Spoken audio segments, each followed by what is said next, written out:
In today's video, I'll be designing and building a fully automated wall of flesh farm.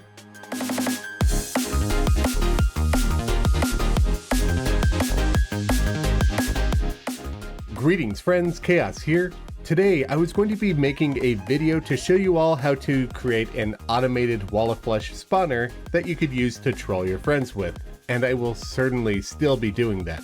But while I was working on the video, I had another thought. How viable would building an automated AFK wall of flesh farm be? So today I'm going to be showing you all a design for a fully AFK wall of flesh farm. Why would you want to farm the wall of flesh? Maybe you're after an elusive specific item like its trophy. Or maybe you're playing modded Terraria and the wall of flesh has some new drops, or the old drops have added utility. Ultimately, why you would want to build such a farm is moot. I just want to do this because I can. Before getting into that, one of my recent videos was building houses using S-tier blocks from my all block tier list. In that video, I had to build an entire scene with just meteorite block. This is that build. Quite a few people said that I should have shown the build at night to see what it looks like, as the sparks from the meteorite kind of reminded them of fireflies. So before I move on to today's video, I just wanted to quickly fulfill that request. And here it is. I have to say that I do agree with you guys. The sparks do fit as fireflies, though I would probably end up removing the illuminate coating from the cloud as it's a bit bright. Honestly, thanks for the observation, I do like it. So, moving on to today's content. First, I'll be starting off with a troll using an automated wall of flesh spawner. But before I get to that, the goal for this year is to hit 400,000 subscribers by the end of the year.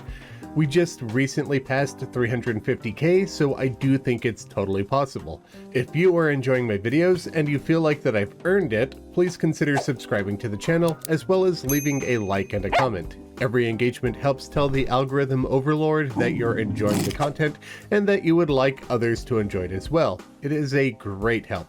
Let's keep pushing for 400k. I think we can do it. Thank you to everybody who's already subscribed. Now let's dive into the troll.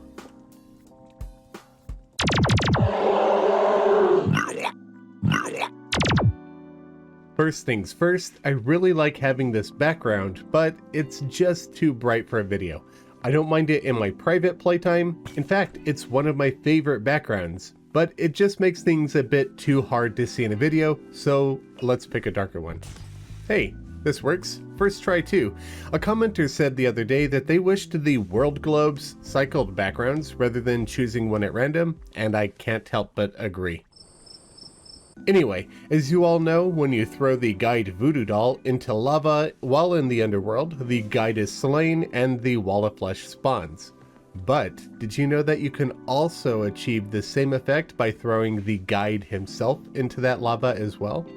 So that means if we build a little house in hell that has a hoik running through it, we can get the wall of flesh to spawn every time the guide spawns. Well, as long as there isn't already a wall of flesh in the world. If you do this, whenever a player is exploring underground, if they get near hell or if they happen to be down there already, the wall of flesh will snatch them and pull them to it, or chase them down if they're ahead of it. The wall of flesh being active will also disable the pylon network, so it's a bit of a mean troll admittedly. Because of that, I will also show you how to set up on and off switches for it. Let's start off by building the guide's new home. When the guide's house is built, you'll want to set it as the house yourself. Look at this border for the merchant. It's just red, nothing fancy to it. This means that an NPC has moved into the house on its own accord, naturally. But if you assign the house yourself, the portrait will have a golden border. This means that the house will only ever belong to the NPC that you assigned it to. So even if it dies, no other NPC will move in, and the next time that NPC spawns, it will always be located at this house. So we want to ensure that the guide ends up in the hell house. You could go with a box house for this. I just wanted to go with my classic guide home design. With the house done, how do we make it lethal? I'm going to place a block here and slope it in this direction, then swap it to a platform. I'll also shape this block into the same direction, then swap these 3 blocks with platforms. Now, whenever the guide spawns and walks to the left, a hoik will shove him outside of the house and into a lava pool below. As soon as he dies, the wall of flesh will spawn. This will happen every time he spawns. He doesn't walk around during nighttime or a storm, so after you get the steampunker, you can speed up the process by forcing him into the hoik with some conveyor belts. But let's say we want to turn this on and off. How do we go about doing that? Add 3 blocks to this side with some actuators on them, then actuate them. I'll echo coat the blocks, but that isn't mandatory. Also place an actuator on this platform. Wire them all together. Now, whenever you use a switch or other wire triggering device, the blocks will activate and the platform will deactivate. That means the guide will no longer be able to hoik out of the house whenever he spawns. Now you can activate this whenever you want, or you could maybe tie it to some pressure plates at the bottom of a elevator to trigger when your friends go down to the underworld, or you could find some other way to troll your friends. That's fun and all, but let's turn this horrible creation into something potentially useful by making it a farm.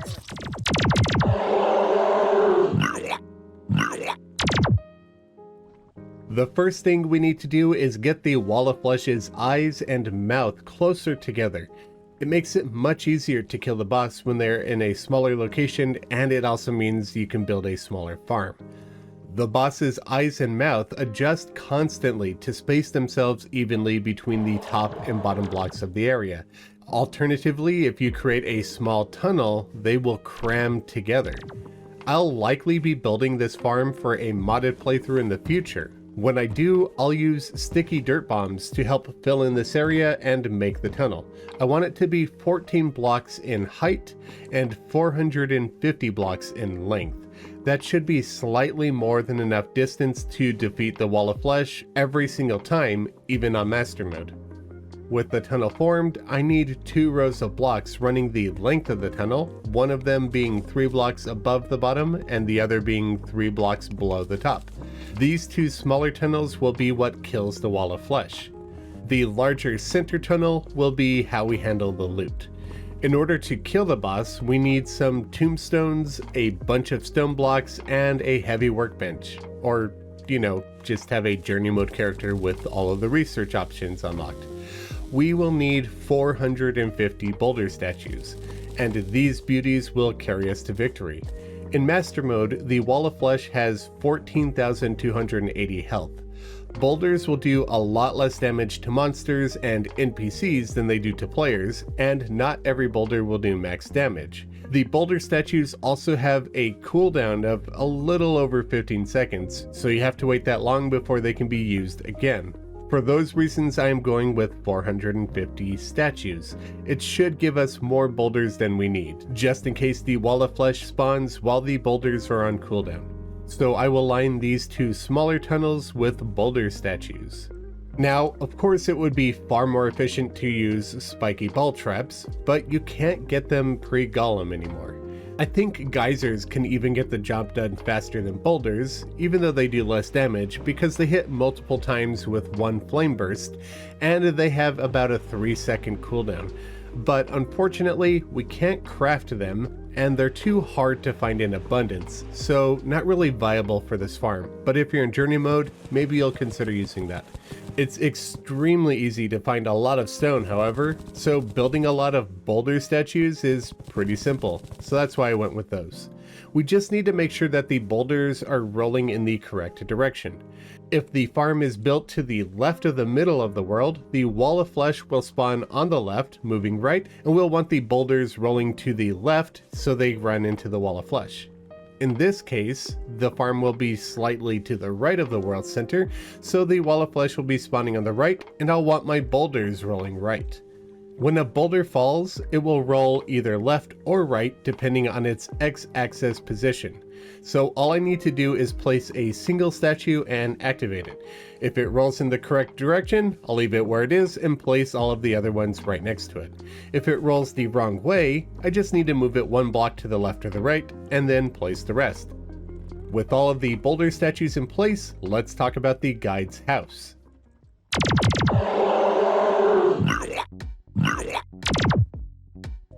When the guide voodoo doll or the guide are thrown into lava in the underworld, that position will mark the spawn point for the wall of flesh. In fact, the wall of flesh attempts to spawn exactly on that spot. If that spot is within screen view of the player, the wall of flesh will instead spawn just off screen from the player. But what you might not know is that the player doesn't have to be anywhere nearby for the wall of flesh to spawn. I could be standing on the surface and it will still happen.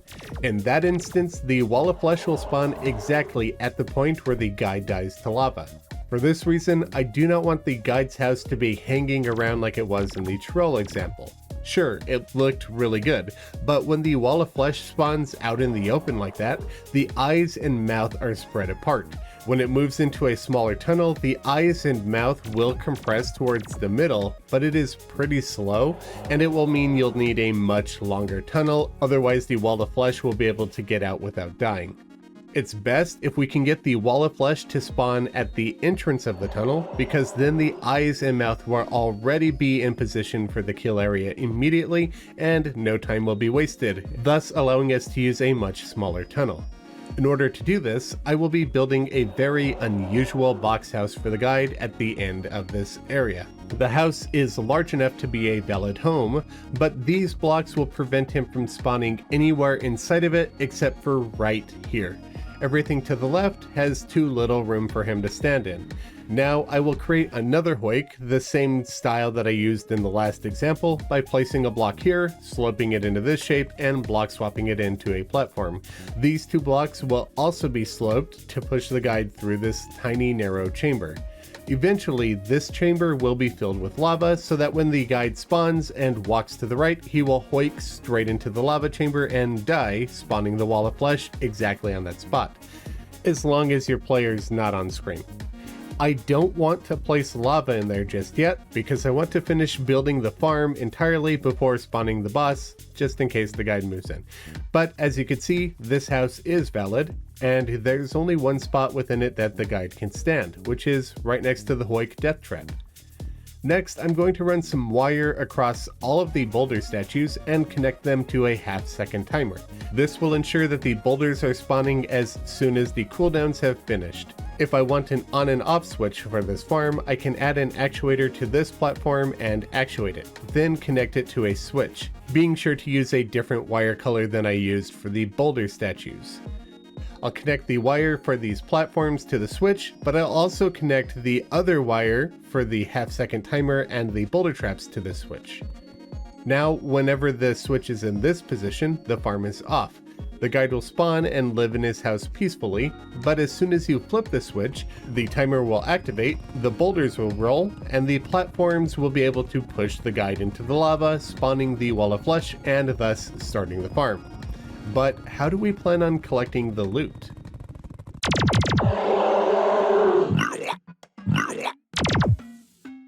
As you all know, when the wall of flesh is slain, it creates a box of Creme or MydNyte brick that keeps the loot from falling into the lava.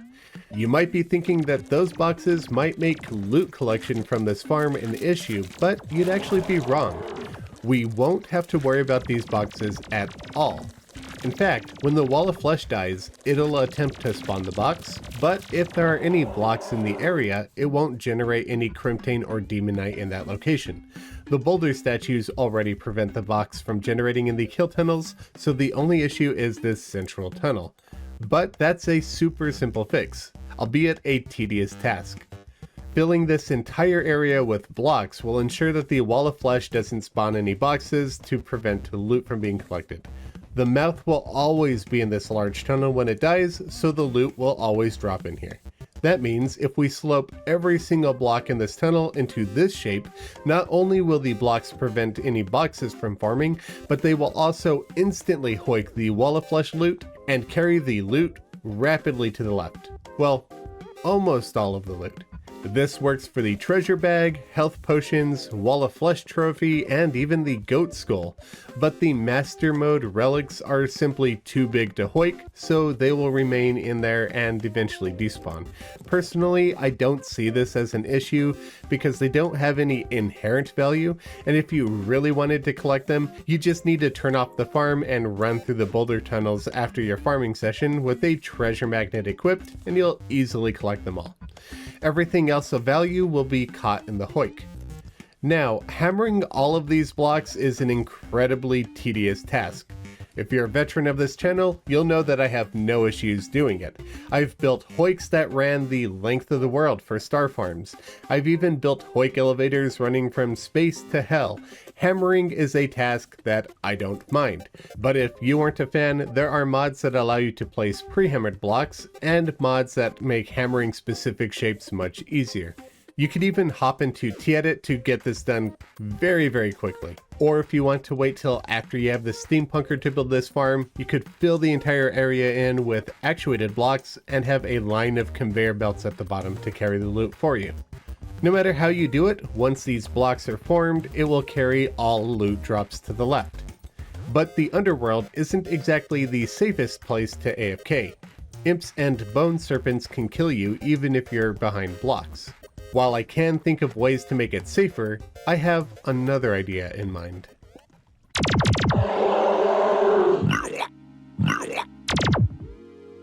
The guide can take his sweet time spawning, and he won't spawn at all during night, so this farm will have a lot of downtime between boss kills. It would be kind of a waste to AFK just here.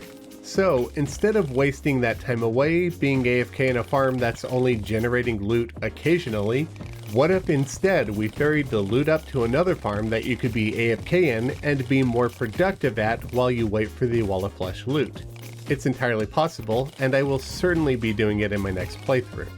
So I'm going to set up a generic cavern farm. This thing is a powerhouse and can make you very rich very quickly. It may take a while to set up, but I can't recommend it enough. If you need a tutorial on these types of farms, I have several videos on the channel building them, and I'd recommend watching one of my older videos. But for today, let me just quickly set up a farm. Okay, so now we have the place where we will actually be sitting AFK. This is located directly above my Wall of Flesh farm at the line between the underground and the cavern. That way we don't get any Timmy or Rune Wizard spawns, while still getting other cavern spawns. Now we just need a hoik item elevator to carry the Wall of Flesh loot up to this spot. Let's head back down to the farm. At this end of the kill tunnel, we're going to make another tunnel going upwards. There needs to be 3 blocks of space between the edges. I actually recommend digging this tunnel before you set up your cavern farm. That way you can ensure that the cavern AFK spot is lined up with this tunnel. But now that it's in place, we need to get a lot of sloped blocks in here. Slope them in this direction. We also need to make sure that there is a gap between every line of sloped blocks in order for the hoik to send things in an upward direction. Carry this pattern all the way up to the AFK spot. Now, whenever the Well of Flesh dies, loot will automatically be carried to the left, then into the elevator, which will carry it up to your AFK spot. Heck, if you were dedicated enough, or if you just used T-Edit or mods to make it easier, you could carry the loot as high as you want. All the way up to the surface, or even all the way up to space if you wanted to. Now, let's fill the chamber near the guide's house with lava and turn the farm on. Now we have a fully AFK automated Wall of Flesh farm. You could slightly increase the efficiency of it if you sleep in the bed at your AFK spot to speed up time. This will also decrease the time it takes for the guide to spawn. If you're in journey mode, you can also speed that up further by using the journey mode time function.